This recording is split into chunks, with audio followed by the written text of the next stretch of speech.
আন্তর্জাতিক ক্রিকেটে পা রেখেই নিজের প্রতিভার জানান দিয়েছিলেন মুস্তাফিজুর রহমান। ক্যারিয়ারের শুরুর দিকে রীতিমতো দুর্বোধ্য ছিলেন বাঁহাতি এই পেসার। বিশেষ করে তার স্লোয়ার কাটার ব্যাটারদের জন্য ছিল রহস্য। সময়ের পরিক্রমায় কিছুটা দাঁড় হারালেও এখনও তার প্রধান অস্ত্র ওই স্লোয়ার কাটার। এবার বাংলাদেশি এই পেসার নিজেই জানিয়েছে কিভাবে নিজের ভান্ডারে যোগ হয়েছে এই অস্ত্র।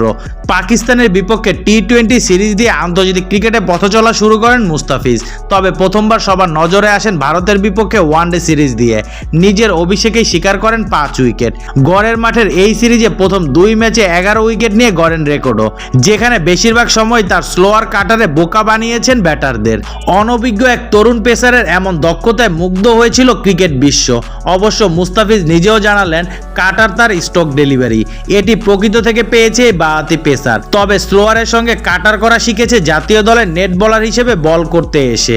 সম্প্রতি চেন্নাই সুপার কিংসের সামাজিক যোগাযোগ মাধ্যমে প্রকাশিত এক ভিডিওতে ক্যারিয়ারের শুরুর দিকের গল্প শুনিয়েছে মুস্তাফিজ, যেখানে তিনি বলেন, এটা আমার ন্যাচারাল, কেউ শিখায়নি।